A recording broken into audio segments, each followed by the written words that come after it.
दूसरे चरण की भारत जोड़ो यात्रा उत्तर प्रदेश के कैराना जमुना पुल के रास्ते होते हुए पानीपत के सनौली गांव में देर शाम 5 तारीख को पहुंचेगी, जिसको लेकर ठहराव की जिम्मेदारी धर्म सिंह छोकर जो कि संभालका से विधायक है उनको सौंपी गई है। साथ ही साथ यात्रा की जिम्मेदारी भी धर्म सिंह छोकर को सौंपी गई है। इसी के साथ साथ रैली के आयोजन के लेकर के जो तैयारियां हैं उसको लेकर के भी जिम्मेदारियां जो है कि धर्म सिंह छोकर को सौंपी गई है। इसको लेकर के धर्म सिंह छोकर ने कहा है कि वह केंद्रीय नेतृत्व व हरियाणा प्रदेश कांग्रेस कमेटी उद्देभान साथ ही साथ भूपेंद्र सिंह हुड्डा का धन्यवाद करते हैं जिन्होंने इतनी बड़ी जिम्मेदारी उनको दी है और वो इस जिम्मेदारी पर खरा उतरेंगे। रैली को लेकर क्या कुछ तैयारी चल रही है? देखिए, आने वाली 5 जनवरी को हमारे राष्ट्रीय नेता राहुल गांधी जी भारत जोड़ो यात्रा का जो दूसरे चरण में प्रवेश करेंगे और हरियाणा में पहले मुंडका में जो एंटर किया था, एक बार ऐतिहासिक स्वागत हुआ था और अब यूपी से हरियाणा मुझे बड़ी खुशी है, मेरे समालखा विधानसभा क्षेत्र में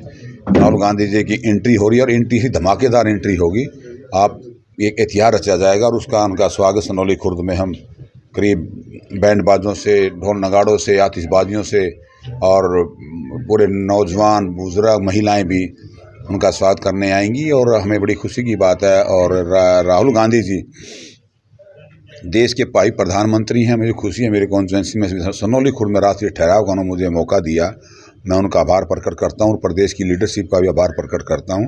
और राहुल गांधी जी का जो स्वागत होगा और राष्ट्रीय ठहराव होगा एक ऐतिहासिक होगा और वहाँ पर जितने भी प्रदेश यात्री आएंगे, अंतर्देशीय यात्री आएंगे, उनका रखवाने का अलग से इंतजाम किया गया है और राहुल गांधी जी जहाँ रुकें उनके 10 एकड़ जमीन चिन्हित कर ली गई है और उनके प्रोटोकॉल से उनकी टीम के द्वारा फाइनल कर दी गई है और उस पर तैयारियाँ शुरू हो चुकी है और पूरा सनौली खुर्द से लेकर पानीपत पूरा रोड को दुल्हन की तरह सजाया जाएगा। होल्डिंगों से, ढोल नगाड़ों से चलेंगे और बैंड बाजे से चलेंगे और डीजे से चलेंगे। पूरा जोश है और पूरा समालखा की हल्के की जनता। इंचार्ज आपको बनाया गया है, उसको लेकर क्या कुछ तैयारी आप लोगों ने की है?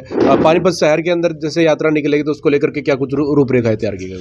देखिए, मैं धन्यवाद करना चाहूँगा प्रदेश की लीडरशिप, मुझे इंचार्ज हमारे, मुझे खुशी है रिसीविंग की एंट्री भी मेरे को जिम्मेवारी दी गई है और राष्ट्रीय ठहराव की जिम्मेवारी मेरे को दी है, रैली की जिम्मेवारी मेरे को दी गई है भूपेंद्र सिंह हुड्डा जी द्वारा, प्रदेश उद्देभान जी द्वारा। मैं आभार प्रकट करता हूँ और मैं अपनी उनकी उम्मीदों पर खरा उतरने की कोशिश करूंगा और ये रैली ऐतिहासिक हुई। कम से कम 5 लाख से 10 लाख आदमी इस रैली में शामिल होंगे। पूरे हरियाणा प्रदेश के सभी नेतागण और हमारे स्थानीय नेता को साथ लेकर हम कांग्रेस के जितने वरिष्ठ लीडर हैं, कार्यकर्ता, सभी के साथ लेकर हम पूरी भीड़ जुटाएंगे और समालखा हल्के से बहुत बड़ा काफिला उनके साथ सुबह भारत जोड़ो यात्रा में 6 तारीख को 6 बजे रवाना होगा। Rahul Gandhi G T shirt पहन करके जो कि यात्रा कर रहे हैं और जो विपक्ष है वो कह रहा है कि कुछ दिव्य शक्ति जो कि प्राप्त राहुल गांधी को, क्या कुछ कहेंगे इस बारे में? देखो, दिव्य शक्ति इंसान होता, भगवान भी एक इंसान ही था। जहाँ इंसान अच्छे कर्म करता है, अच्छे भले के काम करता है तो उसको भगवान की शक्ति अपना प्रदान हो जाती है। नेचुरल है, किसी कहने से, बीजेपी कहने से उसको शक्ति नहीं मिलती, शक्ति उसके कर्मों से मिलती है। भारत जोड़ो यात्रा का जो उद्देश्य है, ये बीजेपी वाले ढंढोरा पीटते हैं, ढोल पीटते हैं, भाई ये तो कांग्रेस की यात्रा नहीं है, न राजनीति को इसका फायदा है, ना इसके नागरिक को नुकसान। लेकिन इसका मैं जरूर कहना चाहूँगा, जो बीजेपी के, आरएसएस के लोगों ने, भारतीय जनता पार्टी के नेताओं ने, लोगों ने जो इस देश में एक नफरत पैदा की है, उस नफरत को मिटाने के लिए, मोहब्बत को दिखाने के लिए, मोहब्बत का जो पैगाम लेकर हमारे राहुल गांधी जी चले हैं भारत जोड़ो यात्रा के, जिन्होंने धर्मवाद पर, वंशवाद पर, जातिवाद पर जो देश का नाश करके खड़ा कर दिया, उसको जोड़ने का काम भारत जोड़ो यात्रा करेगी और हर भारतीय एक नज़र से देखा जाएगा।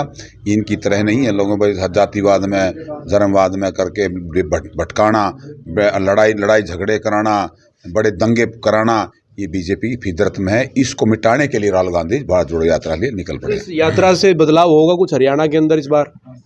बिल्कुल हो चुका है। देखना, जब मुंडका में हरियाणा में एंटर किया, इतना बड़ा काफिला, इतना बड़ा जोशी से स्वागत किया गया तो वो फैला गया, उनके कोरोना याद आ गया। कोरोना आएगा तो हम प्रोटोकॉल से, राहुल गांधी जी, कांग्रेस पार्टी हमेशा उसकी प्रोटोकॉल की इम्प्लीमेंट करते आए हैं और जब आएगा, भगवान करे ना आए तो अच्छी बात, इनको खुशी है कोरोना की। हम ही चाहते हैं कोरोना आए और आएगा तो हम प्रोटोकॉल से उसका पूरा संयम से उसकी इम्प्लीमेंट करेंगे, उसके आदेशों की, उसके जो नियम हैं उनकी हम पालना करेंगे। और जहाँ तक Rahul Gandhi G T shirt की बात करना चाह रहे हैं, हम भी मुंडका से उनके साथ चले थे, तो जज्बा जो उसमें जोश, देखो जैसे, देखो नेता की जो ताकत जनता होती है और जनता, जब नेता के साथ जनता चलती है ना आगे पीछे, तो जनता गर्मी में अपने आप ही नेचुरली नेता के अंदर आ जाती है और वो ठंड तो 100 कोस भी नज़र आती। और राहुल गांधी जी का जो हौसला जनता को देख, जनता के साथ उमड़ी है। चलिए अल्लाह कहते राहुल गांधी जी मिलते नहीं, अब देखो घर घर जाकर गांव-गांव जाकर महिलाओं से उनको खूब कहते हैं सूखने को मिला। राहुल गांधी जी मैं ना कहना इतने एक अच्छी इंसानियत है उनके अंदर, कूट कूट के भरी हुई है और एक अच्छे इंसान है, बेबाक आदमी है। जो मन में वो कह देते हैं, किसी डरते नहीं, सबको कहते हैं डरो मत।